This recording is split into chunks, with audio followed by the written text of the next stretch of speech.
the heart rate of someone walking, then running, then resting. So on the y-axis you have heart rate, on x you have time. What would their graph look like if they're going from walking to running? Now remember, the steeper the line, that means they've gone faster.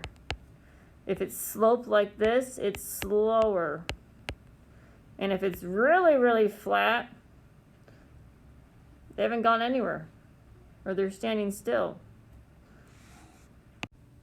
That was in a recording. Well, a relation is a set of ordered things. 6. You're basically using this graph over here to answer questions 5 and 6. So it's like multiple choice. Mm-hmm. So a conservative group has been working to increase the population of a herd of Asian elephants. The graph shows the results of their efforts. So 5, which relation, and what did I say a relation was? A relation is, so which of these ordered pairs matches these dots? That's what you had to do on this one, Blake. Mm-hmm. And then which of these is the correct range value of the elephants? 1 and 5. Okay, so 1 and 5. So do you see 1 and 5 as one of your first ordered pairs? This one? Okay, so check 2, 6. Do you have that point? Yep. Okay. The next one is 3, 10. You got that one? Yep. So which choice is it?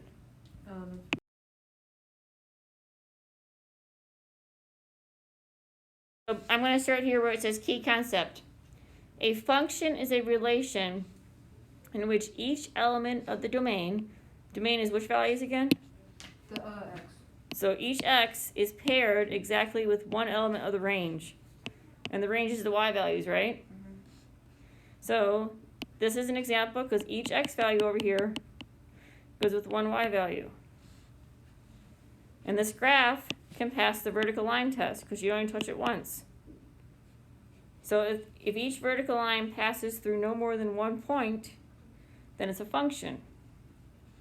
If each element of the domain is paired with exactly one element of the range, it's a function. So, for the top part, I'll go over the examples with you. Then you guys can do the 6 in the middle by yourself, okay? So, number 1, example 1a. So we have the relation 7, 4, 6, 3, 5, 2.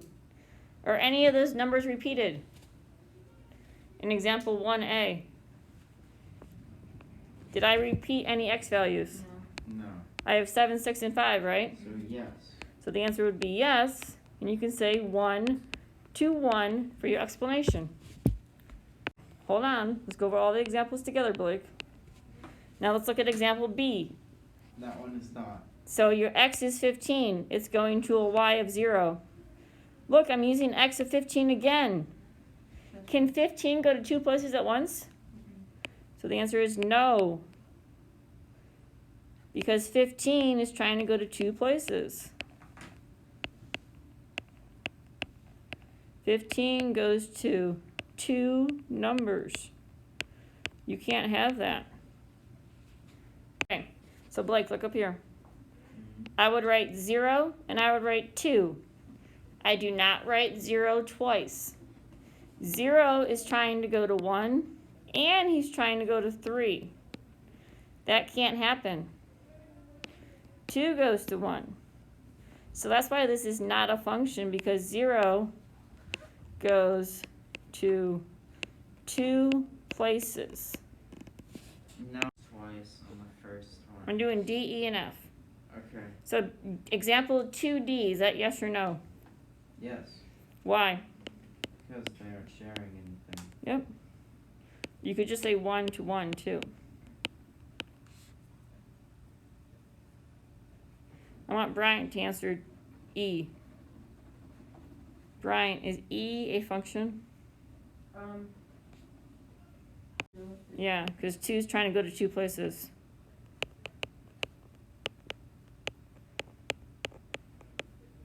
What do you guys think for F? No. Look closely.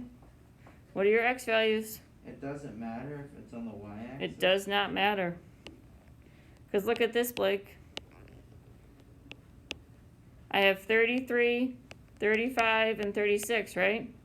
33 is trying to go to 10. That's fine. 35 goes to 8. 36 is also going to 10. That's fine. You and Bryant are both sitting in class, and you came from two different places, didn't you?